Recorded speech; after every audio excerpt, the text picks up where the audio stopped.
This video contains explanation of topic empirical formula and molecular formula from chapter number 1, some basic concepts of chemistry for class 11 subject chemistry. Let's see what is empirical formula and molecular formula. So an empirical formula represents the simplest whole number ratio of various atoms present in a compound. ठीक है, जो empirical formula है वो सिर्फ उन simplest whole number ratio को देगा, यानी मिनिमम नंबर ऑफ एटम्स कितने प्रेजेंट हो सकते हैं एक दिए हुए कंपाउंड के अंदर, वही क्या बता देता है हमें, इम्पेरिकल फॉर्मूला बताता है। जैसे फॉर एग्जांपल, और रेशो निकालते हैं हम एक दूसरे के रेशो में कि CH is the empirical formula of benzene. इससे समझ जाएंगे कि बेंजीन का फॉर्मूला C6H6 होता है। अब यहाँ पे जो रेशो अगर निकालें तो 1:1 का रेशो आ रहा है, तो 1:1 का रेशो आने के बाद यानी जो CH बचा वो क्या बनता है, इम्पेरिकल फॉर्मूला बोला जाता है। ठीक है, क्या माना जाता है, इम्पेरिकल फॉर्मूला, यानी एक सिंपलेस्ट होल नंबर रेशो में आपको बताना है कि कुल कितने एलिमेंट उसमें, यानी एलिमेंट का कितने कितने नंबर रेशो में हो सकते हैं। तो यहाँ पे 1:1 का रेशो आ रहा है, यानी एक कार्बन से एक हाइड्रोजन अटैच हो रहा है, तो 1:1 का रेशो है। Then comes the molecular formula shows the exact number of different types of atoms present in a molecule of a compound। और molecular formula क्या बता देता है कि exactly कितने number of atoms present होते हैं एक molecule के अंदर दिए हुए compound में। For example C6H6 is the molecular formula of benzene, यानी एक्चुअली में 6 कार्बन और 6 हाइड्रोजन होते हैं बेंजीन के अंदर, तो वही क्या बताता है हमें, मोलिकुलर फॉर्मूला। अगर हम सिर्फ सिंपलेस्ट होल नंबर रेशो में कहते हैं तो एम्पेरिकल फॉर्मूला होता है। And how both of them are related, the two formulas are related, that is molecular formula is equal to n into empirical formula. जो मोलिकुलर फॉर्मूला होता है वो n multiplied by empirical formula होता है। n क्या है, n कैसे निकालते हैं हम, कि मोलर मास होता है किसी भी सब्सटेंस का, मोलर मास, जो वीडियो है मोलर मास की, अगर आप उसे देखेंगे तो समझ जाएंगे कि मोलर मास किसे कहते हैं हम।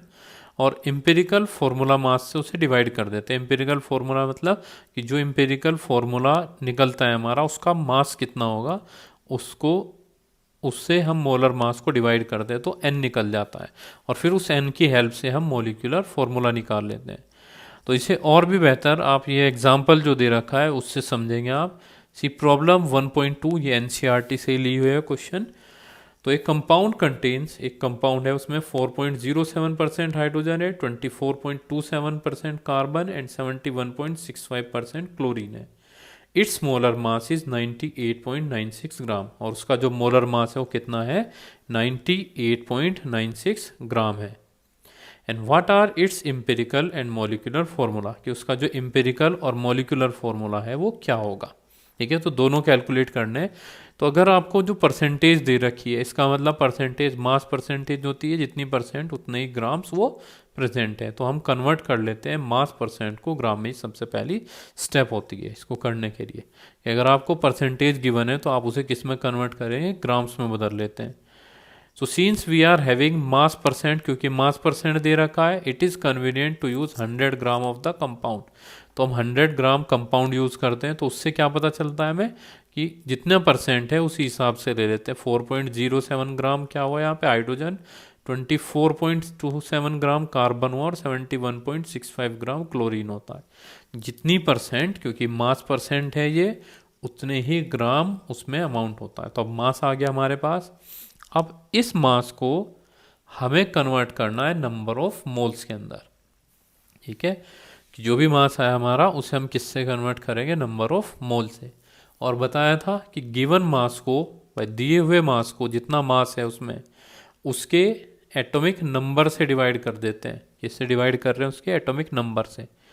ठीक है, सॉरी एटॉमिक नंबर कह रहा हूँ, उसके मोलर मास से डिवाइड कर देते हैं इसको। ठीक है, यानी जो हाइड्रोजन का मोलिकुलर मास होगा उससे डिवाइड कर देते हैं। तो divide the masses obtained above by respective atomic masses of various element, this gives the number of moles of constituent elements in the compound. तो हमारे पास क्या आ जाएंगे इसके अंदर, नंबर ऑफ मोल्स निकल जाएंगे कि कितने नंबर ऑफ मोल्स प्रेजेंट है। तो मोल्स ऑफ हाइड्रोजन निकालने के लिए 4.07 ग्राम हाइड्रोजन है, इसका जो एटॉमिक मास है वो 1008 ग्राम है। ठीक है, इतना ग्राम इसके अंदर दे रखा है, यानी लगभग 1 पॉइंट है, ये पॉइंट मिस्ड है, तो 1.008 ग्राम। तो यहाँ पे नंबर ऑफ मोल्स कितने निकले, 4.04। ठीक है, इतने मोल्स यहाँ पे निकल जाते हैं। तो 1.008 ग्राम इसका हाइड्रोजन का मास है। जब हम उससे मल्टीप्लाई नंबर ऑफ मोल्स निकल जाते हैं, यानी given weight divided by atomic masses. Then moles of carbon, that is 24.27 gram carbon है, तो उसके एटॉमिक मास से डिवाइड करते हैं तो 2.021 आ जाता है। मोल्स ऑफ क्लोरीन निकालने के लिए 71.65 ग्राम क्लोरीन है, उसका जो मास होता है एटॉमिक मास वो 35.453 है, उससे भी क्या आ जाता है 2.021 आ जाता है। तो एक हमारे पास क्या आ गए नंबर ऑफ मोल्स हैं। अब इसमें से जो नंबर ऑफ मोल्स सबसे छोटा होगा उसे हम कंसीडर करते हैं सभी नंबर ऑफ मोल्स को डिवाइड करने के लिए। ठीक है, अब स्टेप थर्ड क्या बताती है हमें कि divide each of the mole value obtained above by the smallest number amongst them, कि जो हम ऊपर मोल वैल्यू आई हमारी एक के 4 पॉइंट समथिंग है, एक के 2.021 है, एक के 2.021, तो सबसे छोटी वैल्यू जो है उससे हम सबको डिवाइड कर देंगे। तो मान लीजिए सबसे छोटी वैल्यू कौन सी है इसमें, 2.021 स्मॉलेस्ट वैल्यू है। अब हम डिवीजन से क्या करेंगे, जो हाइड्रोजन है उसके नंबर डिवाइड करेंगे तो 2 आता है ऑलमोस्ट, फिर दूसरे को डिवाइड करेंगे तो 1 आएगा, 1 आएगा। तो यहाँ पे हाइड्रोजन 2 हो गया, कार्बन 1 हो जाता है और क्लोरीन 1 हो जाता है। तो ये क्या आया हमारे पास, एम्पिरिकल फॉर्मूला निकल के आ जाता है कि कितना कितना अमाउंट हाइड्रोजन, कार्बन और क्लोरीन का प्रेजेंट है।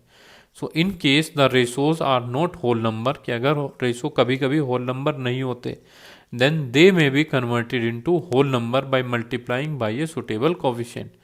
तो हम उसे किससे मल्टीप्लाई कन्वर्ट कर लेते हैं, होल नंबर में एक सुटेबल कोफिशिएंट से मल्टीप्लाई करते हैं और होल नंबर में बदल लेते हैं, यानी अगर पॉइंटों में आता है तो उसे होल नंबर में कन्वर्ट करना जरूरी है।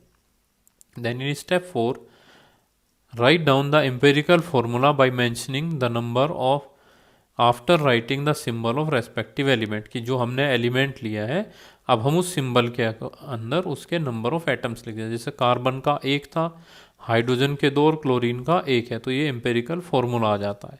अब इसी एम्पेरिकल फॉर्मूला से हम क्या करते हैं, फर्दर मोलिकुलर फॉर्मूला हमें कैलकुलेट करना है। ऊपर अभी हमने इसे कुछ समय पहले हमने पढ़ा था कि molecular formula is equal to N into empirical formula होता है। तो एम्पेरिकल फॉर्मूला हमारे पास आ चुका है, अब हमें क्या कैलकुलेट करना है, एन निकालना है। जो क्वेश्चन है उसमें मास गिवन है पहले से ही, जो मोलर मास है उस कंपाउंड का दे रखा है और वो 98.96 ग्राम था।